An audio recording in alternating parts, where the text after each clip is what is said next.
बिस्मिल्लाहिर्रहमानिर्रहीम। अस्सलाम वालेकुम दोस्तों, उम्मीद है कि मेरे सभी दोस्त खैरियत से होंगे। आज हम दोस्तों से बात करने वाले हैं जिन दोस्तों के बच्चों को लूज मोशन है, दस्त है और मोशन में खून भी आना शुरू हो गया है। इसकी रीज़न क्या है और क्यों होता है और इसका ट्रीटमेंट क्या है, ये सब इंफॉर्मेशन आपको इस वीडियो में मिलने वाली है। वीडियो को मेरे दोस्तों ने मुकम्मल वॉच करना है, स्किप नहीं करना, ताकि कोई भी इंफॉर्मेशन आप मिस ना कर दें। जब भी आपका बच्चे को लूज मोशन लगते हैं, या तो मौसम की चेंजिंग होती है या फिर खान पीन की वजह से होता है कि उनकी वालिदैन कुछ ऐसा खा लेती हैं कि जब वो फीडिंग करवाती है तो बच्चे को मोशन लग जाते हैं, या फिर बच्चों को खुद ऐसी खुराक दे देती है जिनसे बच्चे को मोशन वगैरह लग जाते हैं। मैदे की खराबी की वजह से लूज मोशन की शिकार होते हैं।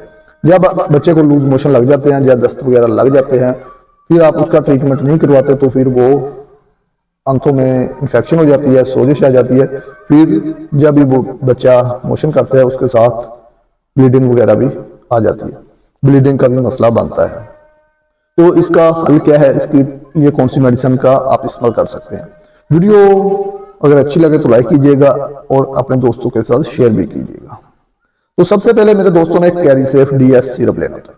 कैरीसेफ DS जो सिरप होता है, जो एंटीबायोटिक सिरप है, ये और बीमारियों के लिए भी इस्तेमाल होता है। ऐसा बिल्कुल नहीं है कि ये सिर्फ मोशनों के लिए ही इस्तेमाल होता है। एंटीबायोटिक है, ये और बहुत सी बीमारियों के लिए भी इस्तेमाल करवाया जाता है। इसको सिर्फ एंटीबायोटिक की जगह पर ही इस्तेमाल करवाया जाता है।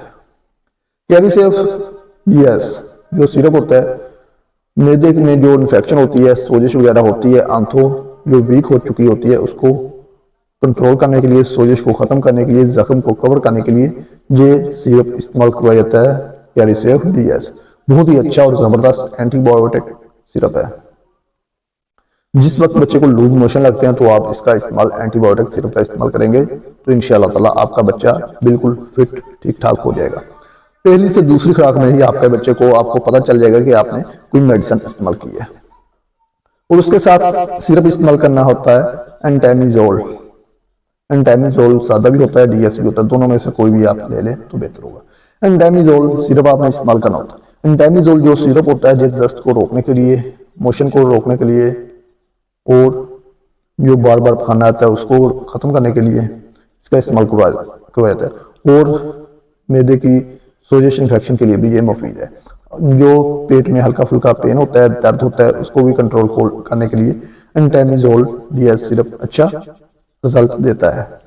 इसको आप इस्तेमाल करेंगे तो दोनों सिरपों को आपने एक साथ इस्तेमाल करना होता है। ऐसा बिल्कुल भी नहीं है कि आपने एक सिरप इस्तेमाल कर लेना होता है। एक बात को आपने और माइंड में रखना होता है, इसके साथ एंटामिजोल DS और कैरीसेफ DS सिरप के साथ आपने अमोडियम कैप्सूल का इस्तेमाल लाजम करना होता है। अमोडियम कैप्सूल का इस्तेमाल साथ लाजम करना होता है। मोडियम कैप्सूल आपने कितने लेने होते हैं? आपने 2 मोडियम कैप्सूल लेने होते हैं। उसको खोलकर उसमें जो पाउडर नुमा होता है कैप्सूल, उसको कैरीसेफ सिरप में डाल दिया जाता है। 2 से 3 भी आप ले सकते हैं। कैरीसेफ सिरप में डालकर उसको अच्छे तरीके से हिलाया जाता है। हिलाने के बाद इसमें जो वाटर होता है वो डाला जाता है। कुछ सिरप होते हैं जिसमें वाटर साथ ही आया होता है। अगर आपके कैरीसेफ सिरप के साथ वाटर आया है तो उसमें सिर्फ वही वाटर डालना होता है जो उसके साथ है। अगर नहीं आया तो आप उसमें नेस्ले का पानी डाल सकते हैं, या पानी को बॉयल करने के बाद, ठंडा करने के बाद फिर उसको डाल सकते हैं। उसके ऊपर शीशी के ऊपर निशान लगा होता है, उतना पानी उसमें डाला जाता है। ये तकरीबन 200 mg का जो सिरप होता है और 20-30 ml जो ड्रॉप बनेगा, जो सिरप है वो बनेगा। इसमें तकरीबन 6 चमचे बनेंगे। वो सुबह शाम इस्तेमाल करेंगे तो 2 से 3 दिन की ये खुराक बनेगी। 2 से 3 दिन आप ये सिरप इस्तेमाल करेंगे तो इंशाल्लाह ताला ठीक हो जाएगा। इसकी डोज के बारे में बात करते हैं। ये जो डोज होती है ये बच्चे की एज के मुताबिक होती है। मेडिसिन हम रिपीट कर देते हैं दोबारा। कैरीसेफ DS सिरप और उसमें अमोडियम कैप्सूल साथ मिक्स करना होता है, ठीक है। और उसके साथ एंटामिजोल DS सिरप आपने लेना होता है। ये 2 सिरप ही बन जाएंगे। इनको सुबह शाम दोपहर इस्तेमाल करें तो जो कैरीसेफ सिरप है वो 2 टाइम इस्तेमाल होगा सुबह शाम। जो एंटामिजोल DS सिरप है वो 3 टाइम इस्तेमाल होगा।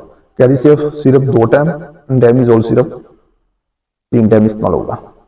इस्तेमाल कैसे होगा? ये बच्चे की एज के मुताबिक होता है। अगर बच्चे की एज 1 साल है तो एंटामिजोल जो सिरप है वो 1 चम्मच सुबह, 1 दोपहर को, 1 शाम को। कैरीसेफ जो है वो हाफ चम्मच सुबह, हाफ चम्मच शाम को। तो अगर बच्चे की एज 2 साल है तो 1 चम्मच सुबह, 1 चम्मच शाम कैरीसेफ। और एंटामिजोल DS 1.5 चम्मच सुबह, 1.5 दोपहर, 1.5 शाम। इस तरीके से डोज होती है। अगर आप कि बच्चे की एज कितनी हो, आप कमेंट्स में बताकर आप इसकी डोज पूछ सकते हैं। इसमें कोई इश्यू वाली बात नहीं है।